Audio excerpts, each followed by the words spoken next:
Now today what we're going to be doing is installing dust collection in this workbench that I made in a previous episode.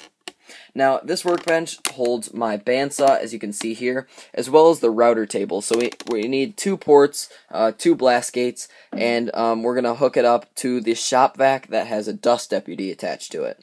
Alright, now I've started by taking the router table and the bandsaw off the top of this workbench, and I also took everything out from underneath. So if we go back up to the top now, the next thing we need to do is just figure out how we're going to lay everything out, cut our parts, and then we need to install them. Alright, and so I think I found the places where I really want to mark, or where I really want to put the dust collection. So I'm going to use my tape measure, make one line there, and then make another spot over there. One spot here,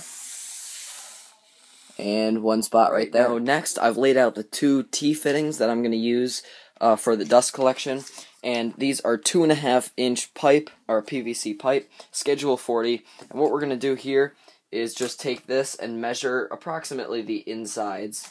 And so now that I have that distance, I am going to get a piece of pipe and cut that. And I already have that right where I needed it at 14 inches. So this is going to be the piece of pipe that I already cut. You can cut this using a hacksaw. If this is 14 inches, if you have a big enough bandsaw, you can cut it on the bandsaw. That's probably the easiest way. Jigsaw or anything else that you can think of. And so then you can pretty much just slide these pieces together. This is just a dry fit for now. And there we go for that part. I pulled the workbench out from the wall a little bit, so I have a little bit more space to work. And the next thing I need to do is pull this back piece of trim off, because we need to cut holes in the top so that we can mount this up under here. And so I didn't glue that on.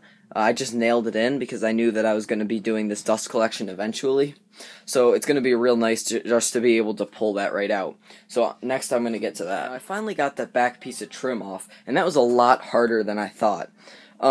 Because I put some nails in the end of this miter here, and they were really hard to get out. But I finally got those out. I finally got the trim off. So next thing is I'm going to cut the holes. And well, first of all, I need to cut some more pieces of pipe here to stick up, just so I can get a better reference on where I need to cut those holes. And those are each going to be 2.5 inches long. So I think I'm just going to fire up the bandsaw and cut those. This assembly done. I cut those 2 little short pieces. Now I would like to show you more of the cutting, but it is a little bit difficult with not having this workbench up and not having the bandsaw up on another bench. Everything's just kind of out of place today. So I do wish that I could show you cutting, but I don't think that's going to be an option today. I'll try to get a few shots in, though. Right now I have the spot marked out I need to cut, and I have the jigsaw out, and I'm going to cut out that spot.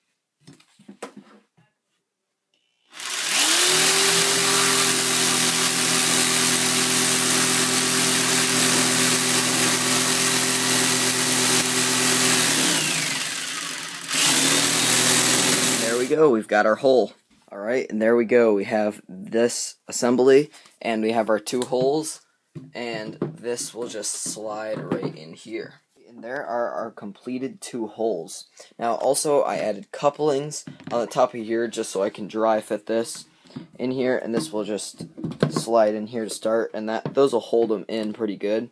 And then we'll also have the trim on here, and I also brought some brackets to hold this part down here. But I don't think I'll even need those brackets once all this is glued up. I've taken these couplings off that assembly, and what I need to do is sand the inside of these, because what we need to do is take the blast gate and put it on there, and as you can see right now, it's not going to fit.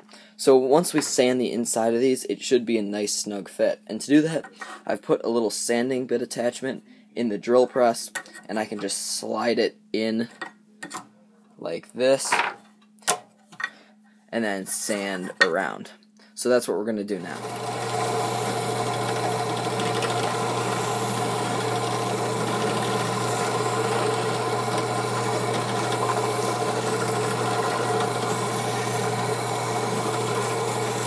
Now sanded this down enough so that I can slide this on, and it's a pretty snug fit. So next I can just kind of tap that on.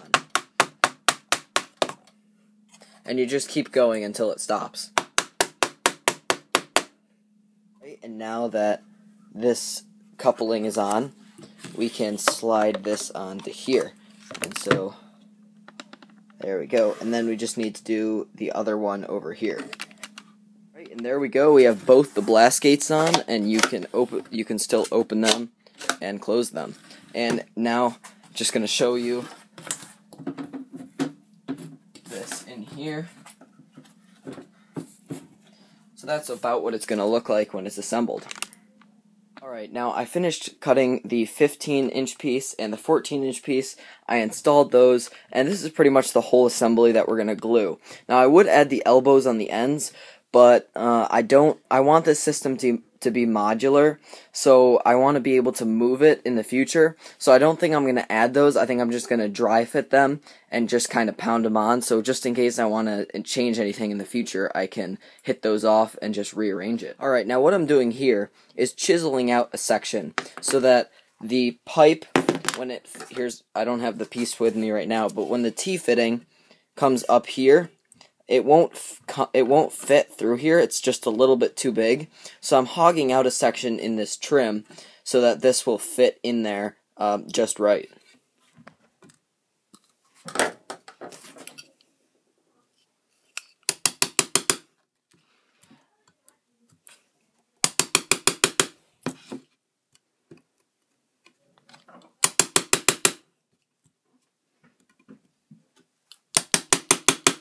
Alright, and finally I got the whole assembly glued together.